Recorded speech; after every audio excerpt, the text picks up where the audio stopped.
je vais me faire une vidéo de l'île Maurice, de l'époque. A tout de suite.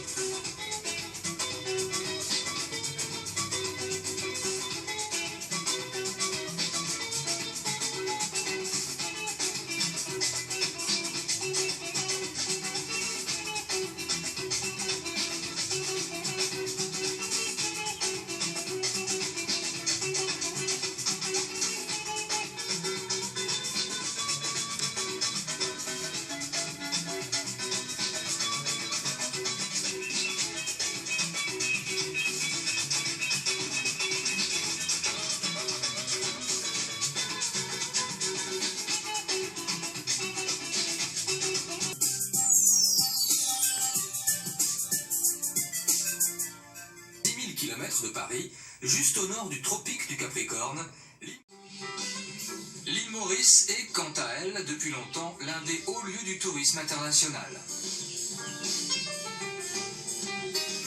Des plages réputées dans le monde entier et une infrastructure hôtelière de loisirs d'un niveau exceptionnel. Le textile, bien sûr, mais aussi l'électronique, la taille des pierres précieuses et même la fabrication de pièces pour l'industrie horlogère suisse. La ressource économique traditionnelle la plus importante du pays, le sucre. Arrivées de travailleurs indiens, chinois et malgaches ont eu une influence qui compose le peuple mauricien. Aujourd'hui, on peut dire que la population mauricienne est l'une des plus cosmopolites qui soit. C'est ce qui explique la multiplicité des religions et des traditions que l'on ne peut ignorer lorsqu'on séjourne sur l'île.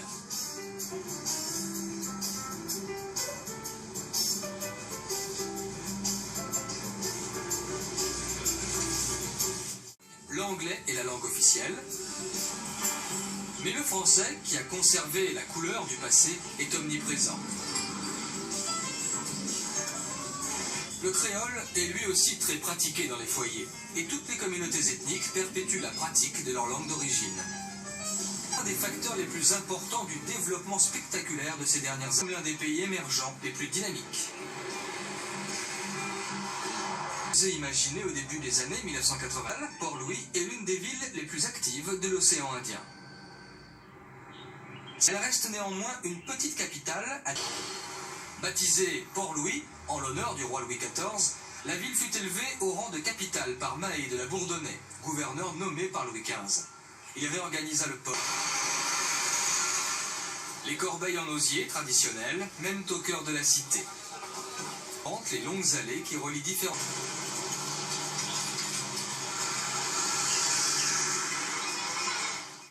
ni des religions. La mosquée Jouma, édifiée en 1850, a conservé ses jolis atours et son large bassin aux ablutions.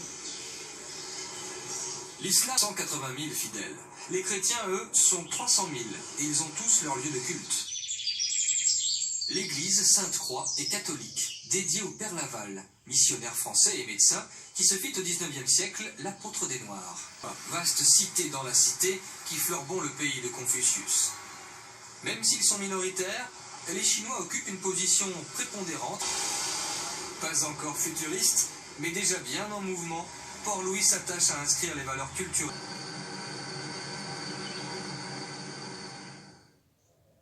Le nord de l'île Maurice. Waouh, c'est beau! L'île Maurice, 1990. Surnommée la Côte d'Azur de Maurice, le littoral nord-ouest génère la pluie. Morte noyée ici, dans le tragique naufrage du Saint-Gérant, appartient à la légende. La réalité d'aujourd'hui, ce sont des dizaines de résidences et hôtels de luxe qui jalonnent la côte. Temple d'origine corallienne, Pont-Malheureux, à l'extrémité nord de l'île, porte bien son nom dans l'histoire coloniale française. L'armée anglaise débarque ici, fortement attachée à leurs traditions, comme celle de la fabrication des casiers à poissons. Les Mauriciens se sont appropriés de nouvelles coutumes avec chaque nouvelle vague d'immigrants. C'est à l'apogée de la production sucrière, entre 1850 et 1860, que les Indiens sont arrivés en nombre à Maurice. Vous avez vu le Mauricien qui tire le Le bœuf, bah, vous voyez, hein, ils savent se débrouiller, hein. C'est incroyable, hein. Les Mauriciens, ils sont forts. Grand Gaube, à l'est du Cap Malheureux, est un petit village de pêcheurs. Un grand bassin accueille les Victoria regia, nénuphars géants d'Amazonie, aux fleurs aux couleurs changeantes et aux revers garnis de piquants. De grands botanistes ont leur nom gravé sur une colonne de marbre.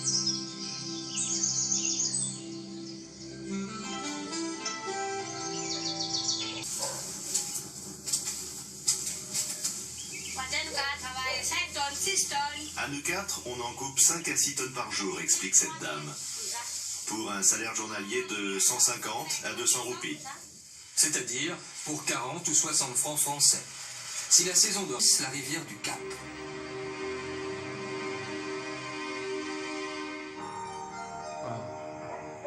Quelle belle musique. Ah, ça apaise. Hein. Chamarel, c'est avant tout un ensemble fascinant de terres de couleur. Lignes de cendres volcaniques mises à nu par l'érosion. Composées d'oxydes minéraux de teintes multiples, elles oscillent de l'ocre au marron, du rouge au violacé, sans jamais se mélanger.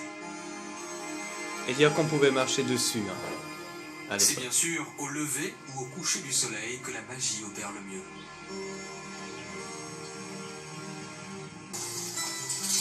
Ça, c'était les coquins.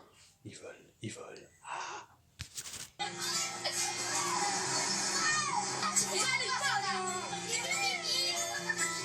Et ça, les petites rocailles, petites racailles. Et voici le Morne Brabant. C'est beau, hein? Je l'ai aussi en photo. C'est pas beau, ça? Veille sur la pointe sud-ouest de l'île. Au début du 19e siècle, l'ascension difficile du piton rocheux ne découragea pas un groupe d'esclaves évadés. Paradis, Ignorant paradis. que l'esclavage venait d'être aboli, ils se jetèrent du haut de la falaise à l'approche de soldats qui venaient leur annoncer la bonne nouvelle.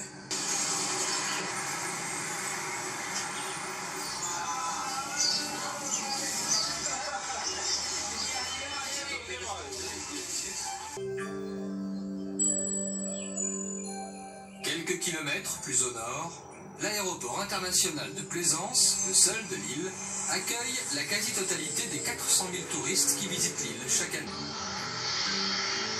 Lorsque de nouveaux immigrants durent remplacer les esclaves dans les plantations de canne à sucre, les Indiens apportèrent à Maurice tous les attributs de leur culture et de leur religion. Voyez cette petite fille? Elle soulève, hein, pour aider sa maman. Ganesha, le dieu à tête d'éléphant. Ou du travail minutieux des femmes avant un mariage hindou, l'une des 16 cérémonies les plus importantes pour un fidèle.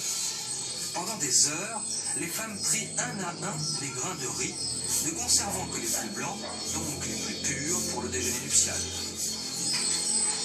Et oui, on faisait ça, hein. On faisait ça à l'époque. Les plages de l'île Auxerre illustrent au mieux l'un des principaux attraits du pays.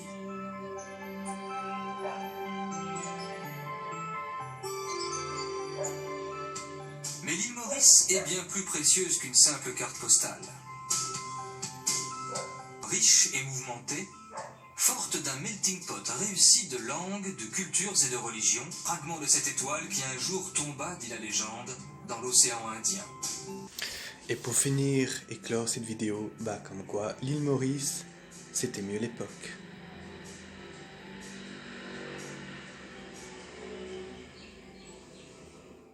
Alors pourquoi j'ai fait ce petit reportage? Parce que c'était pour montrer comme quoi l'île Maurice était tellement mieux à l'époque. De 1, il n'y avait pas le Wakashio. De 2, il n'y avait pas le coronavirus. Et de 3, il n'y avait pas des réseaux sociaux. Et les gens, ils étaient plus souriants qu'aujourd'hui. Donc je trouve que les Mauriciens étaient mieux avant qu'aujourd'hui. Aujourd'hui, ils tirent tous une gueule, comme ça. Et en plus, à l'époque, il n'y avait pas de stress. Alors qu'aujourd'hui, il y a du stress de ouf. Et les Mauriciens, ils n'ont même pas le temps de voir leur famille. Alors qu'ils habitent sur l'île, hein. Et ils n'ont pas le temps de voir leur famille. Donc c'est pour ça que je voulais faire ça. Et puis montrer que, comme quoi à l'époque, c'était tellement mieux. Voilà.